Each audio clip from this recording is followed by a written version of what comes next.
The story of the kings and queens of England is more surprising than you might think.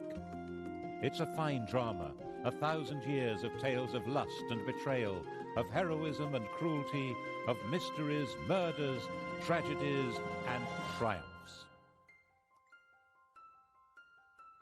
But there's more than that.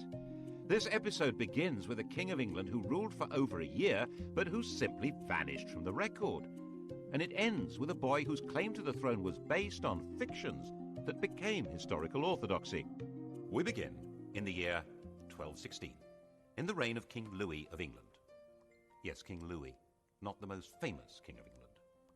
At the request of the barons and with the enthusiastic support of the population of London, he'd come to England from France to take over the crown from John. And John, struggling to fight back, had fallen ill and died. Louis, who'd been acclaimed king at a mass in St. Paul's Cathedral, now had the throne to himself. He had no coronation, as the bishops had been excommunicated, but rulers are created in England by acclamation, not coronation, which is why the uncrowned Edward VIII was a king, and Lady Jane Grey, who did have a coronation, was not queen. And Louis got rubbed out of the list of England's monarchs because his acclamation was, with hindsight, withdrawn. That was because the barons had not expected Louis to appoint his friends from France and Flanders as his chief councillors. They'd expected to be given much more control over what went on, and then they thought, there's a better option. John had a 9-year-old son, Henry. Of course, no child had ever been king, but there's a first time for everything, and if the king was a child and one of the barons was regent, then the barons really would be running things. Of course, Louis controlled London, but the child was at Corfe Castle, and they could at least get him to the nearest abbey, Gloucester, to crown him. Of course, they didn't have the crown, but they could use his mother's gold neckband. Actually, they didn't have an archbishop available to do the coronation. Never mind, the Bishop of Winchester was available and had the keys to the treasury. It wasn't a well-attended ceremony. Not even all of John's executors could get there, but it would have to do.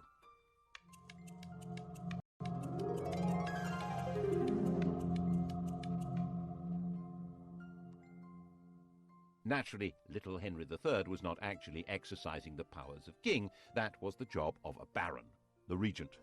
The chap that got the job was a 70-year-old Earl of Pembroke, William Marshal, a safe pair of hands if ever there was one, Old Faithful. Marshal had long ago been a bold pole of advancement by the simple if very unusual principle of loyalty to his lord and total trustworthiness. Everyone trusted him. And now the barons expected him to get rid of Louis and rule on behalf of little Henry. And Louis was roundly defeated.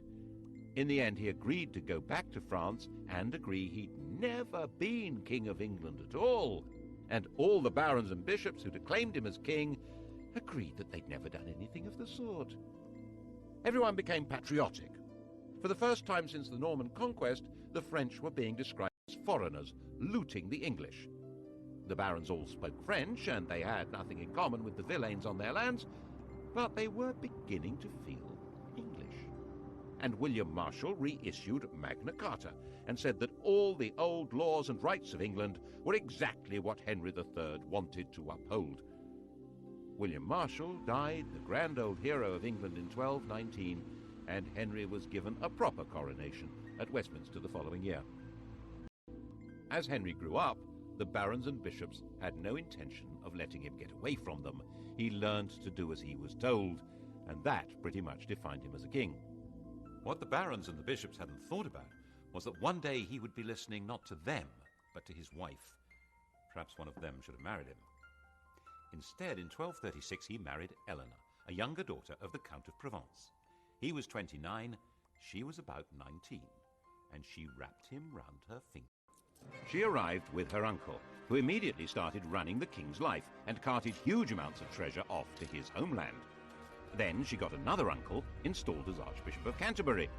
Her physician became the Bishop of Durham, and large sums of money supposedly going to her mother were actually funding the wars of her brother-in-law, the Duke of Anjou. She was inevitably staggeringly unpopular. And however little money the king had, he always seemed able to support her relatives abroad, paying for their courts and their armies.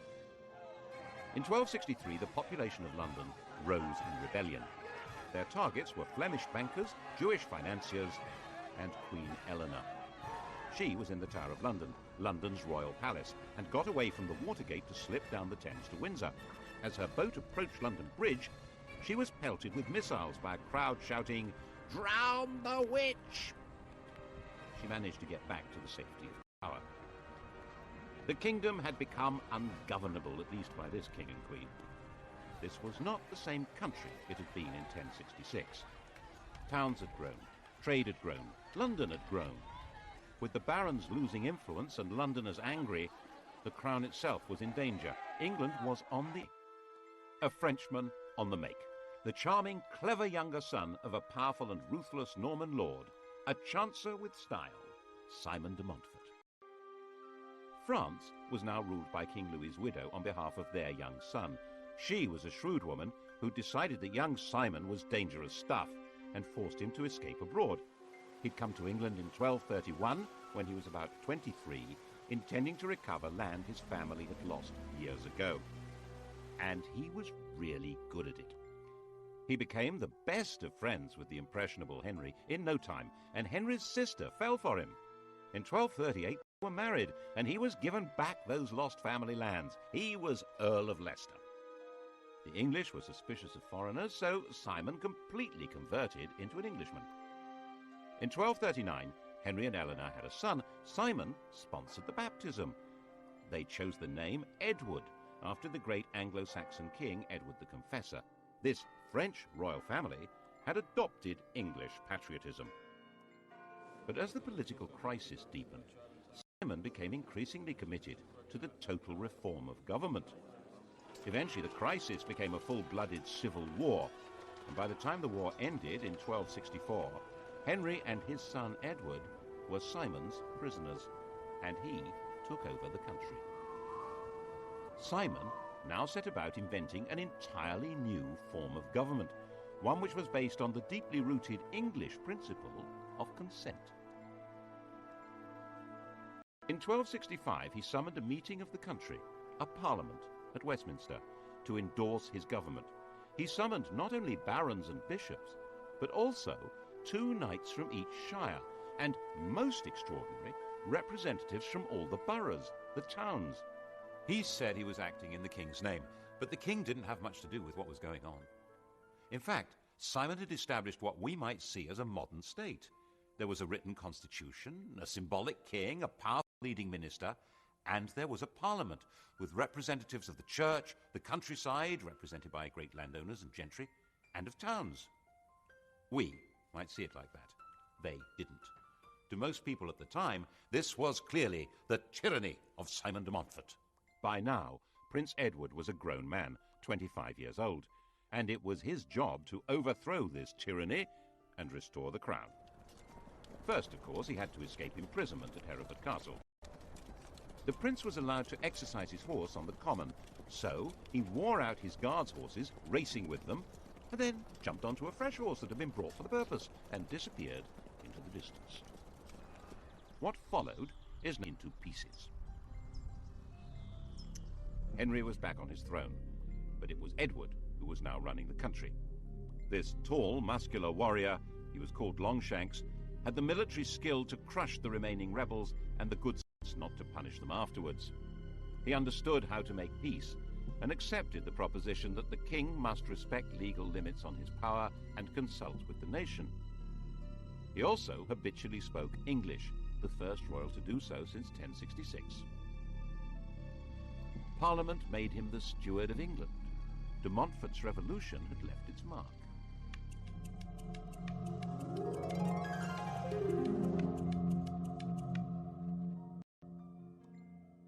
The old king died in 1272, having reigned for 56 years.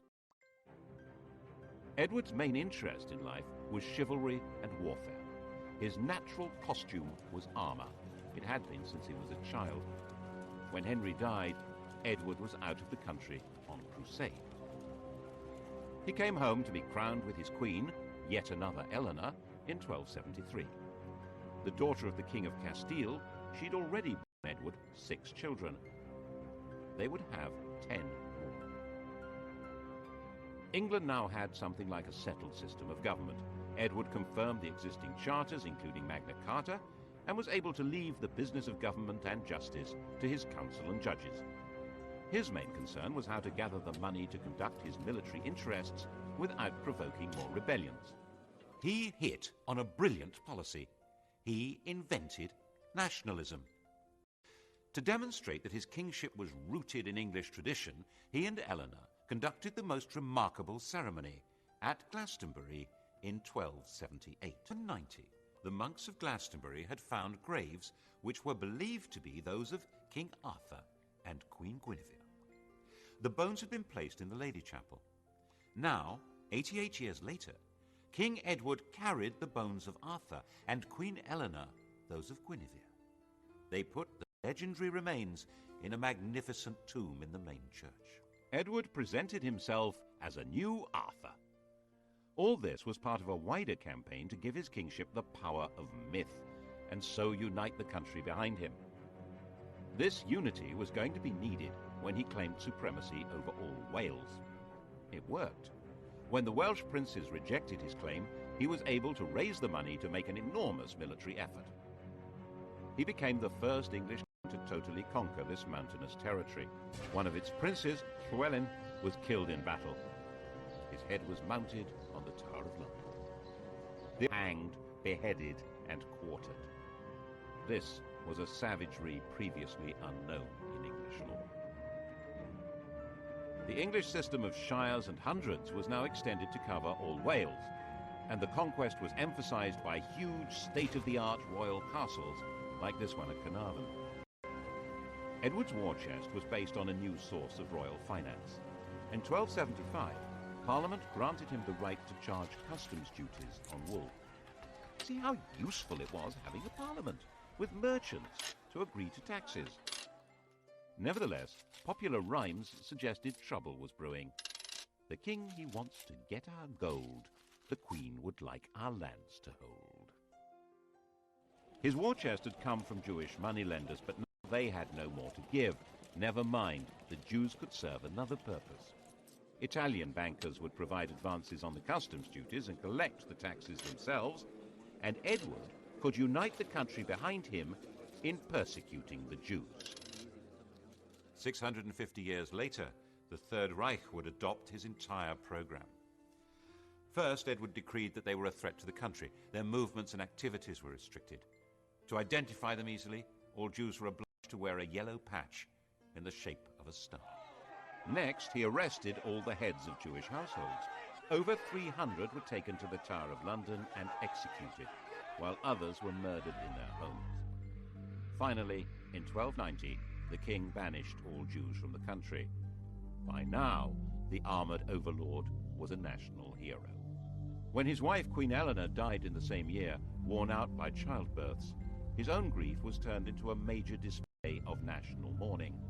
Her body was ceremonially carried from Lincoln to Westminster, and a memorial cross erected at every one of the 12 resting places, including here at Charing in London. Charing Cross. It was time to enlarge the kingdom again. In 1296, he led an army to enforce his claim to Scotland. Edinburgh was seized, and the King of Scotland, stripped of his crown, was imprisoned in the Tower of London. Scottish kings were crowned enthroned on the Stone of Scone, or Stone of Destiny. Edward had it moved to London and put in the coronation chair in Westminster Abbey. Edward appointed a trio of Englishmen to run the country. Actually, his rule in Scotland was not noticeably harsh or unjust, but that was beside the point.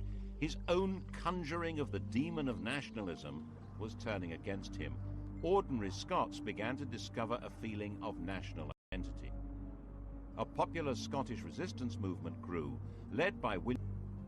Most of Scotland had broken free before he was defeated. And then in 1306, rebellion began again, and Robert the Bruce was crowned King of Scotland. By now, Edward, the Hammer of the Scots, was old and sick. He tried to lead an army back into Scotland, but it became obvious he'd never get there. A few miles north of Carlisle, on his deathbed, he gave instructions to his 23-year-old heir, Edward, Prince of Wales.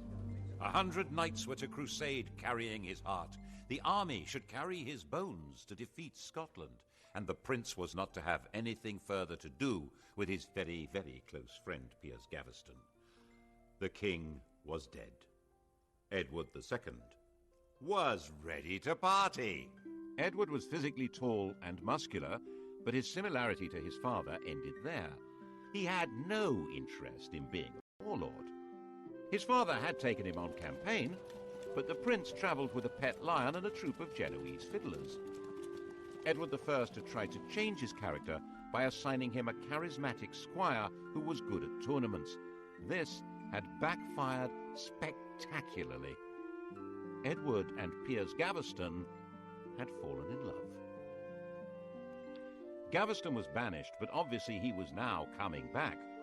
Gaveston was an elegant, charming, artistic man who loved showing off his power over Edward and could still easily beat more macho men in tournaments. This was a recipe for a short life. Before his coronation, Edward married Isabella, the sister of the King of France. Then Gaveston was seen wearing Isabella's wedding jewellery. At the coronation, he showed up carrying the crown, wearing royal purple and pearls. Some of the barons wanted to kill him on the spot.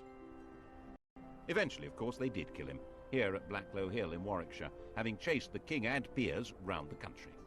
And then Robert Bruce, renegade King of Scotland, set about completing his War of Independence. He captured Edinburgh and besieged the last English stronghold, Stirling. In 1314, Edward II set out to relieve the city. The battle at Bannockburn, just outside the castle, was a total disaster for the English. Edward's troubles were made worse by the fact that the climate, which had been benign for about 100 years, took a dramatic and long-term turn for the worse in 1315. As harvests failed and cattle died, the barons said that his extravagance and lack of direction was intolerable, so the grown-ups took over. The Earl of Lancaster, head of the council, was now acting as king, keeping Edward on a daily allowance of £10. Spencer was the only nobleman who had supported Gaveston. Eventually, they managed to help him break free of the power of Leicester and the other great nobles, but no one had a solution to the unending run of bad harvests, and the apparent enthusiasm of the Despensers to enrich themselves made Edward's rule deeply unpopular, especially with his Queen Isabella. In 1325, she got away to France and refused to come home unless the Despensers were thrown out. Worse, she'd fallen passionately in love with an ally of Leicester's, who was hiding out in France, Roger Mortimer. Isabella and Mortimer gathered an army and invaded England in September 1326. As homophobia turned into mob rule, Isabella and Mortimer were joyously welcomed to London.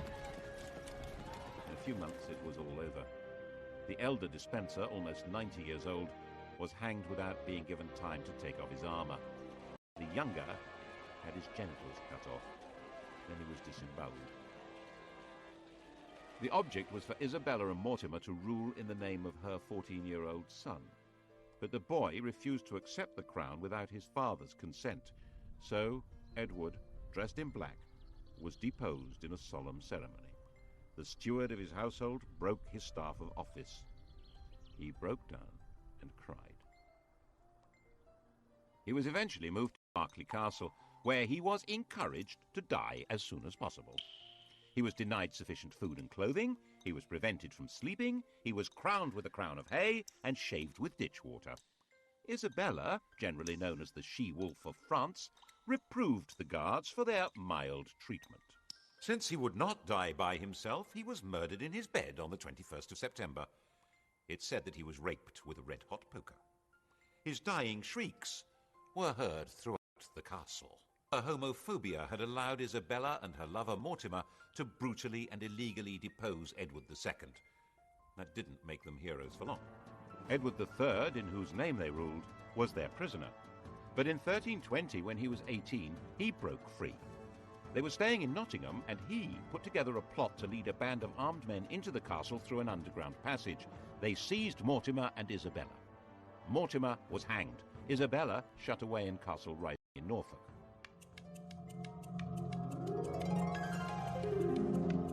and England had a king again. Law and proper government would be resumed under a handsome young man, properly entitled to the throne, who also happened to be a fine chivalrous knight who spoke English, French and German, and who was already married with a baby son. What could be better than that? Extraordinary and significant military campaign since the Norman conquest. He announced that by the laws of inheritance, he was the rightful successor to the throne of France. It was rubbish. It wasn't. But he certainly meant to be. And in 1337, he began preparing his invasion. Actually, there were two genuine reasons for this, and neither had anything to do with the law of succession. One was that the French were supporting the Scots, and so long as that continued, the King of England would never be master of Scotland. And northern England would be constantly threatened by raiders, looters, and Scottish armies. The other was that England was now a busy commercial country selling wool to Flemish weavers. In 1336, Philip of France decided to take control of this trade. He arrested all English merchants in Flanders and took away the privileges of the Flemish towns and the craft guilds. English merchants pointed out that they'd lost their income. The king had lost his customs duties. The kingdom had lost its foreign trade. The coast on the far side of the Channel was vital to English security and prosperity. Whatever the cost, it must be kept open. The same imperative would force Britain to war against Napoleon, against the Kaiser, against Hitler. Edward was the first to have to face it. His solution was to claim France and break it. This little campaign is known to history as the 100-Year War. This war actually changed the nature of the king's job, because it required a new kind of army. Ever since William the Conqueror, the idea had been that in exchange for their landholdings, lords and knights were supposed to turn up in arms and fight for the king when they were needed. But this didn't work very well for a war overseas. Firstly, a knight's service was only meant to be for 40 days at a time. That doesn't work with a 100 Years' War. Secondly, many knights felt that they shouldn't be obliged to go overseas at all. They were probably right. And thirdly, they weren't necessarily fighting men anymore. So Edward needed to have a professional army. Knights who didn't want to serve didn't have to. They could pay a tax called scutage that would allow Edward to hire professionals. Mercenaries were quick to see the opportunity for plunder and ransom and joined up. And freed from the need to pander to knightly good manners on the battlefield, Edward hired thousands of effective, deadly archers from the lower classes. Instead of being a feudal warlord, the king was now a professional commander. He invaded Normandy in 1346, and his professionals destroyed the old-fashioned feudal knights of France at Crécy, opening up that vital coast. Calais held out, and when native keys must be handed over by 6 leading burghers, barefoot, with nooses round their necks, to be hanged. When they arrived, the Queen publicly fell on her knees and pleaded for the burghers' lives, which of course Edward granted. This splendid pantomime was part of the theatre of royalty, which Edward was now developing to a magnificent art. The life of the king was being turned into a public performance. His court was the home of chivalry, and his lords and knights were given parts in the drama. It was a brilliant device for binding together war, taxation, and loyalty. The Queen was as important in this as the king. She led the ladies of the court, the judges of chivalric behavior, and she was the source of mercy, tempering her husband's justice. This was a religious image. People were encouraged to show devotion to the Virgin Mary, the Queen of Heaven, who would intercede and offer protection against divine judgment. Intercession was desperately needed by people who believed that God punished them with death. Death arrived at Weymouth in June 1348. Black Death. In less than a year, the whole country was stricken. No one could have understood what was happening. Once a person was infected, large, foul-smelling swellings developed in the groin, neck, and armpit. Death followed within 2 or 3 days. The disease killed more than a third of the population, and by 1350, the population of England was half that of 1315. In the midst of the dying, the theatre of royalty grew grander. Edward created the Order of the Garter, where two tournament teams played out an Arthurian drama based on St. George's Chapel at Windsor. The castle was rebuilt for the show. With the nobility bound to him by chivalric dreams, and the shires and towns granting funds for the war in Parliament, the French war could still go on. Another decisive victory at Poitiers in 1856 brought France to the point of disintegration. But by now, the war couldn't be ended. The nobility and troops saw endless vistas of plunder, while the king's only chance of income came not from his withered population, but from rich ransoms. This war would last 100 years. By the time Edward died in 1377, 65 years old, the townsmen and peasants of England were sick of the whole thing. The king's oldest son, Edward the Black Prince, had been the flower of chivalry and hugely popular, but he died a year before the king. The successor to the throne was the Black Prince's 10-year-old son, Richard.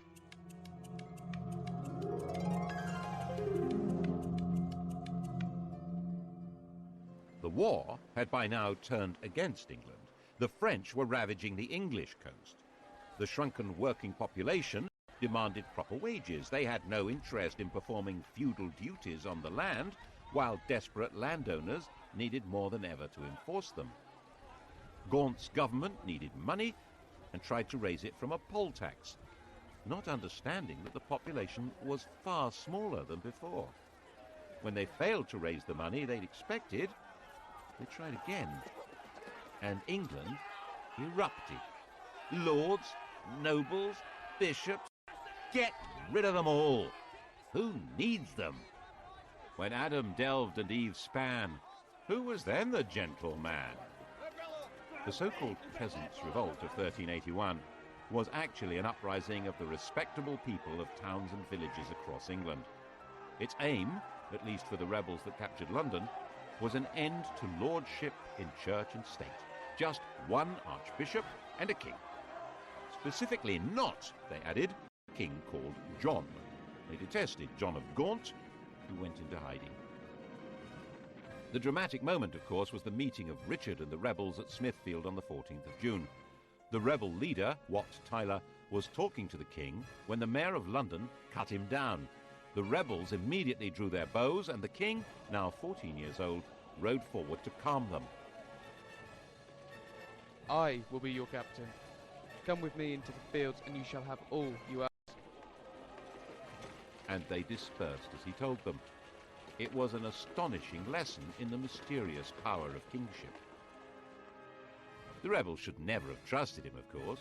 Once the danger was past, the ringleaders were hunted down and killed. Villains ye are, and villains ye shall remain. Years later, when Richard would need popular support, he would find he had none. But Richard had been given a dramatic vision of himself. He seems to have been convinced that the basis of his power lay in the special authority of sovereignty.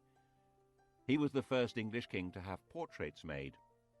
Instead of wars, he offered tournaments accompanied by music and dancing with the ladies of the court. But Richard's choice of companions were not the kind of men that most barons approved of. And above all, Richard abandoned the war with France, leaving France in control of Flanders. Unpleasant references were made to Edward II, and look what happened to him. He found himself up against a group of noblemen who called themselves the Lords Appellants, which is what happened. Richard was effectively dethroned. He was able to recover power in 1397. As part of his efforts to secure his throne, he exiled Henry Bolingbroke, John of Gaunt's son. But Bolingbroke came back with a vengeance, and Richard found that wherever he turned for support, it simply wasn't there. Bolingbroke captured him, demanded his voluntary abdication, and then sat on his throne. Richard disappeared into a prison in Pontefract Castle, where he was murdered. Richard had no children.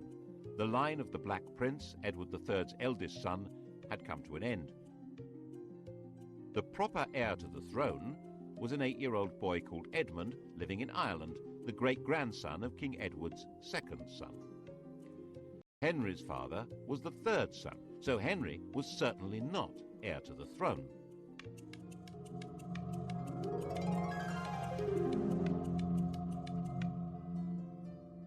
But he was a big man with a big red beard and a big army, and he was sitting right there in England on the throne, not in Ireland, not 8 years old, so Parliament decided that he was very definitely fully entitled to be King of England. Oh, yes! Edmund spent the whole of Bolingbroke's reign as a well-maintained prisoner. Henry was the first king to speak English as his native tongue. He was personable, brave, and a very capable leader in battle, but without legitimacy. He was clinging to power by his fingernails. Anyone who doubted Bolingbroke's right to be King of England could expect to be part hanged and then have their intestines pulled out before being killed. His regime became ever more repressive as he became more worried. There was an uprising in the north which he put down with real ferocity. It was said that he personally killed 30 men in battle. And the air hung heavy with the smoke of burning flesh as the English church under this new regime began burning heretics. The usurper needed to rule by fear, but the most frightened person in England was him, who'd seized the throne and killed King Richard, was a frightened man. He made himself sick with worry. Sometimes he sank into a coma. People said he had leprosy. Government was taken over by his son, also called Henry, a young man who'd grown up fighting on his father's behalf. In fact, Parliament suggested that the king abdicate in his son's favour, which he refused to do. In 1413, the Grim Reaper came with a more convincing offer. He was only 45 years old, and the 26-year-old Henry V was crowned in April in the snowstorm. To get the country back onto a stable footing, he gave Richard II's remains a proper burial, and of course he got back to the important business of invading France. France was still in a state of disintegration, ruled by Charles VI, a man with a severe mental disturbance. In a fit of derangement, he'd slaughtered his own attendants. Now he believed that he was made of glass and about to break. He actually had iron rods stitched into his clothing.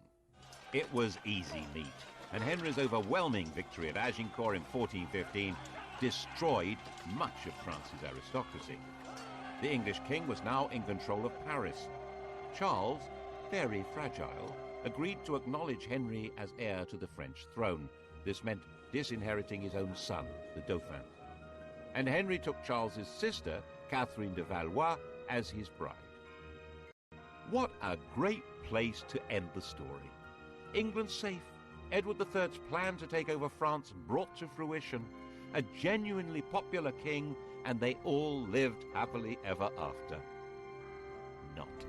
In 1422, Henry V, not yet 35 years old, contracted dysentery and died. England had a new king, Henry and Catherine's son, Henry VI. 6 weeks later, the King of France also died, and Henry VI became King of France. Just one problem. His Majesty King Henry VI was only 10 months old. The Duke of Bedford was appointed Regent of France and the Duke of Gloucester Regent of England. And the baby's kingdoms, especially France, were in serious trouble.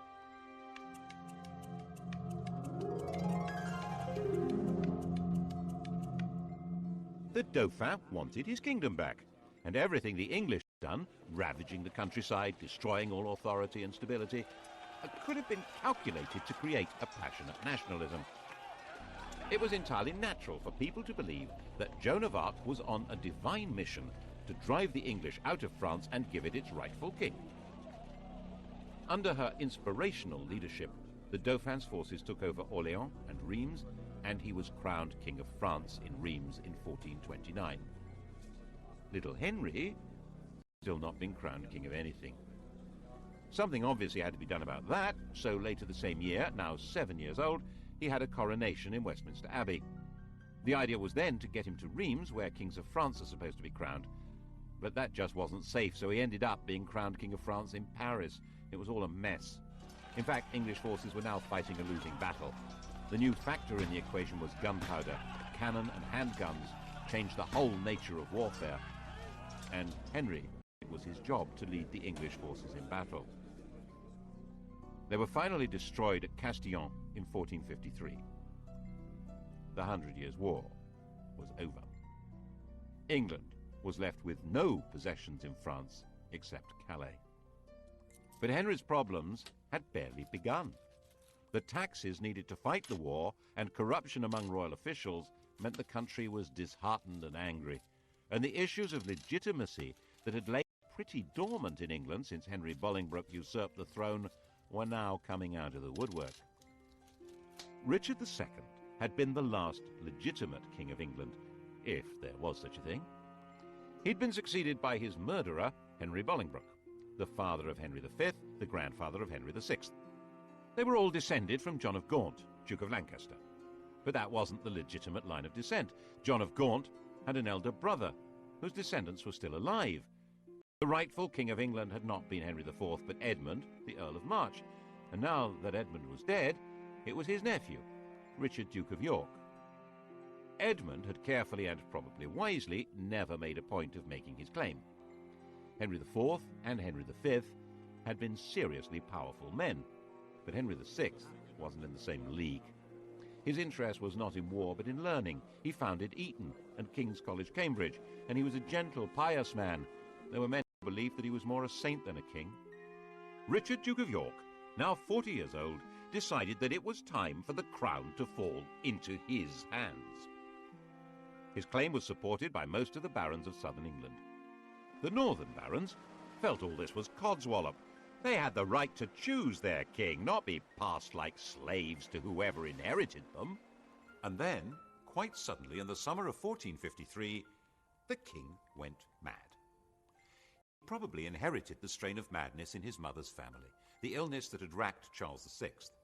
The true legacy of Agincourt was not the crown of France, but a recurring disease that would afflict members of the English royal family for centuries. He lost his memory. He lost control of his body. He lost the ability to speak coherently or understand what was said to him. His wife gave birth to their only son, but he knew nothing about it. With the king incapacitated, government needed to be handed to a regent, and the man with the backing in the south to take over the reins was Richard, Duke of York. The inevitable and disastrous outcome was civil war, Lancaster against York. Their badges, the Red Rose of Lancaster and the White Rose of York, gave history the Wars of the Roses. To begin with, it was a war for control, not of the crown, but of the king. Richard didn't want to be crowned while Henry was still alive, nor the king made a partial recovery, but was quite incapable of taking charge of his defense. His queen made an impressive effort to do it for him.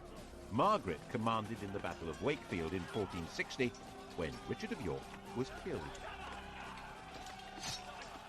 Richard's son, Edward of York, had none of his father's qualms about taking the crown.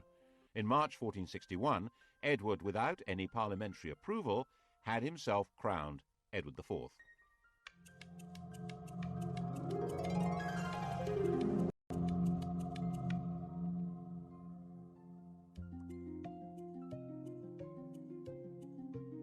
Henry was still alive, a husk, and became a refugee with his queen. The deposed royal family hid in Scotland. Then Henry was captured and became a prisoner in London. In 1470, an extraordinary upheaval backed by the King of France drove Edward IV from London, and Henry was rescued from prison and restored to his throne. It's said that while Edward plotted his return from exile in Holland, Henry had a curious interview with one of his distant relatives, a boy of 14, Henry Tudor. After the death of his father, Henry VI's mother, Catherine de Valois, had an affair with one of her servants, a Welshman, Owen ap Maredudd ap Tudor. It was probably King Henry who arranged the marriage of their son Edmund Tudor to Margaret Beaufort, a great-grandchild of John of Gaunt. Margaret became pregnant immediately. But the Beaufort family were disbarred by ancient royal charters from ever succeeding to the throne. So why did she call her baby Henry? No Beaufort had ever been called Henry. No Tudor had ever been called Henry. It was a king's name. It suggests that Owen had great plans for the boy, and that was obviously what Edward of York thought. As soon as he had Owen Tudor in his power in 1461, he had his head chopped off. His head was displayed lit up with 100 candles. Henry Tudor, aged 4, had been taken prisoner, but now young Tudor was free, and according to later stories was looked on as an important figure in the line of succession. According to Shakespeare, Henry VI looked at the boy and said, "Lo, surely this is he to whom both we and our adversaries shall hereafter give place." The following year, Edward IV made his counterstrike. King Henry's son was killed at the Battle of Tewkesbury, and Henry VI himself was captured. A few days later, he was murdered in the Tower of London. The Wars of the Roses were over, the competition between England's barons for nobles having been slaughtered. Henry Tudor was now head of the House of Lancaster. He had no claim to the throne, of course, coming from the debarred Beaufort family, so Edward should not have regarded him as a threat, in theory. Just to be on the safe side, he fled to Brittany. But Henry Tudor would be back, and he would make sure he controlled how the story was written. In the next program, we'll see how Henry Tudor shaped our knowledge of what followed, creating the story of the most evil king in history and setting the stage for the most heroic queen. Simon de Montfort. France was now ruled by King Louis's widow on behalf of their young son. She was a shrewd woman who decided that young Simon was dangerous stuff and forced him to escape abroad. He'd come to England in 1231 when he was about 23, intending to recover land his family had lost years ago. And he was really good at it. He became the best of friends with the impressionable Henry in no time, and Henry's sister fell for him. In 1238, they were married, and he was given back those lost family lands. He was Earl of Leicester. The English were suspicious of foreigners, so Simon completely converted into an Englishman. In 1239, Henry and Eleanor had a son. Simon sponsored the baptism. They chose the name Edward, after the great Anglo-Saxon king Edward the Confessor. This French royal family had adopted English patriotism. But as the political crisis deepened, Simon became increasingly committed to the total reform of government. Eventually, the crisis became a full-blooded civil war, and by the time the war ended in 1264, Henry and his son Edward were Simon's prisoners, and he took over the country. Simon now set about inventing an entirely new form of government, one which was based on the deeply rooted English principle